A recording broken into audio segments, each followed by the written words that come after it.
l'université. Amadou Ba li mu wane fi muus kese la lu leneen te président Macky Sall dans son gouvernement actuel booy jàng gouvernement par rapport à tous ces ministres qui sont dans son gouvernement tey mais dafa doon ay mastodontes yoo xam ne kenn war leen mën a boole ci benn mbalka te ñu ngi ci tey Amadou Ba tey à sa place tey bu fekkoon tey Amadou Ba en tant que premier ministre bu fekkoon tey ku mel ne Abdoulaye Daouda Diallo moo fa nekkoon comme premier ministre liggéey bi dana gën a gaaw parce que après tout ils ont 13 mois et la demande sociale elle est très forte elle est incontenable te fi mu nekk liggéey Amadou Ba en tant que premier ministre boo xoolee xam gouvernement nu muy doxee liggéey bi dem ci président Macky Sall day mën a day yéex kese parce que Amadou Ba lépp lu mu liggéey tey avant muy dem ci président dana jaar ci secrétariat général du gouvernement dana jaar ci directeur de cabinet te directeur de cabinet kan la Abdoulaye Daouda Diallo bi nga xam ne kenn nëbbatu ko mais dafa nekk di rivaliser moo waa ji la nekk ci rivalité bu bon donc lan la mën a indi loolu lenteur administrative la mën a indi te bu loolu weesoo il est à 5 jours de la forclusion parce que tey nous sommes le 12 décembre le 17 décembre 5 jours la ci des mois ñu boucler ko 17 septembre waaw 17 septembre tey ñu ngi ci 12 décembre 5 jours la ko dese mu war a doon le 17 décembre nga xam ne di 3 mois presque boucler na ko te nag il faut tamit nga jàng assemblée nationale tey nu mu composé woo sur les 165 députés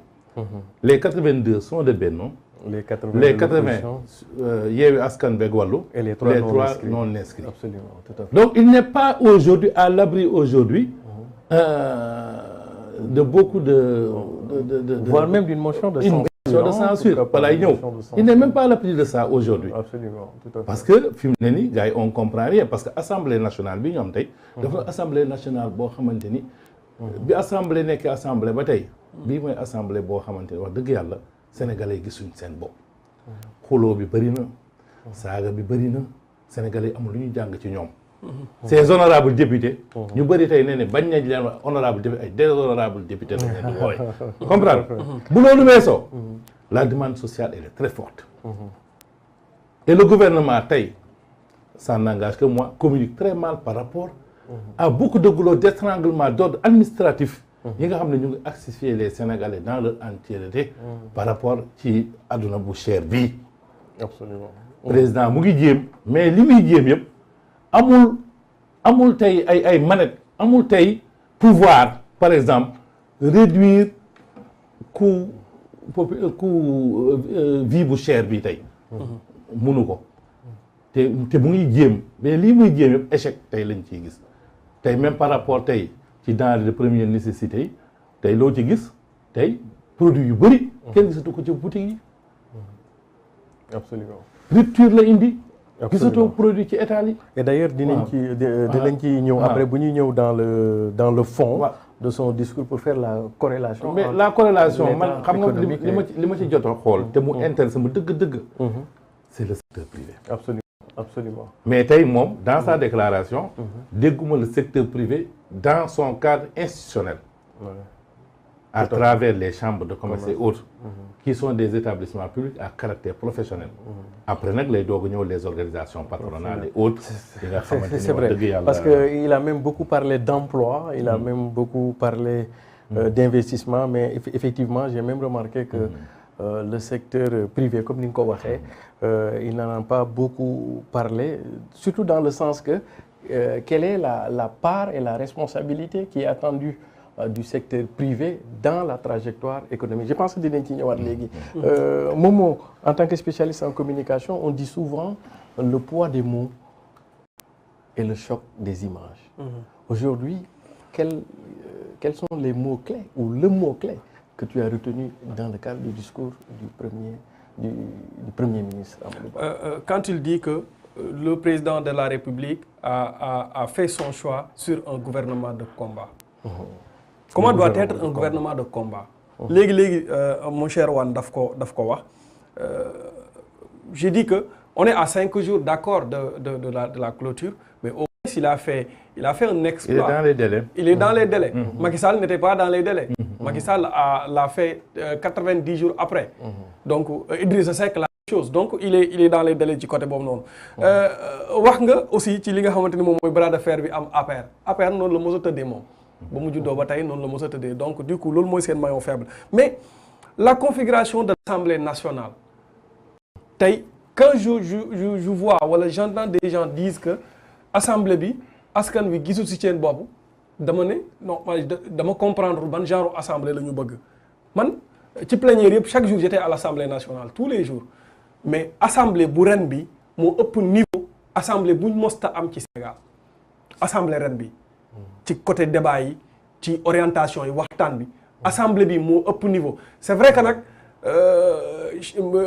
li ëpp li génn mooy dóorante yeeg saagante yi wala dérapage yi mais dérapage yi daf ci am des choix yu nga xamante ne des deux côtés du côté de l'opposition comme du côté du pouvoir choix yooyu noonu man damaa jàpp ne ce sont des choix yu ñu tegul fenn quand tu amènes quelqu'un bu nga xamante ni on parle par exemple ci li nga xamante ni moom mooy ministère des sports je prends juste un exemple moom mu ñëw di tagg Macky Sall di xaste non mais da nga naan mais kii moom pourquoi mu jël la parole quoi donc yooyu dafa am ci biir assemblée bi mais quand tu entends l'opposition parler di jox ay inquiétude lan moo tax voté wul budget bi mais tu da nga naan cette opposition là a pris au sérieux li nga xamante ni moom lañ leen jox biir assemblée nationale étudier nañ ko de fond en comble xam nañ les tenants et les aboutissants quand tu entends le pouvoir défendre le budget da nga naan ñii xam nañu les enjeux yi nga xamante ne moom le président Macky Sall la teg un gouvernement de combat ban genre gouvernement la war a doon mooy un gouvernement bu nga xamante ne daar ci 13 mois yi ni nga ko waxee war na régler le problème de la situation des Sénégalais mais est-ce que ce gouvernement est capable wala sera capable de régler le problème des Sénégalais j'en doute fort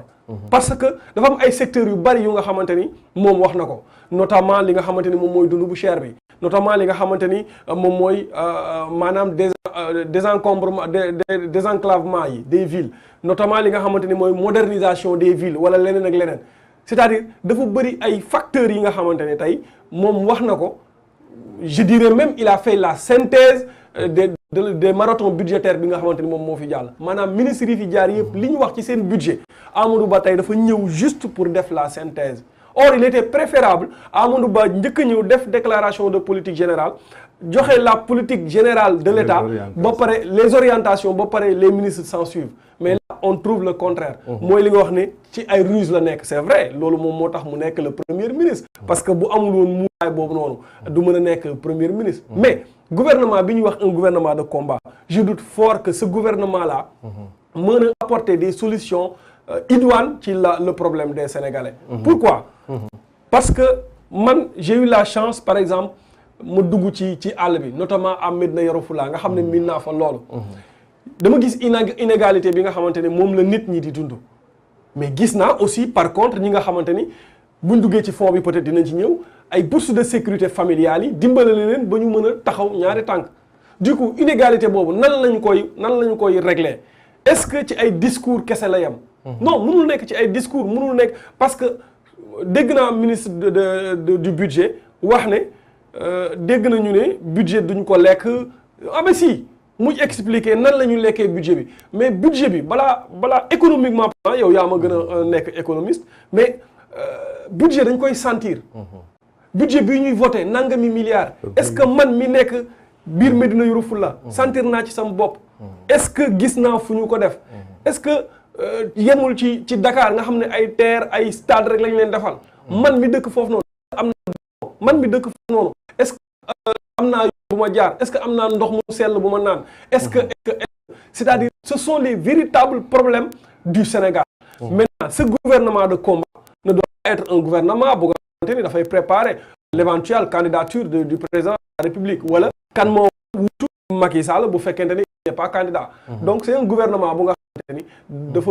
war a nekk xeex bi gouvernement de combat bi sant guñu ko ci combat bi absolument tout à fait en tout cas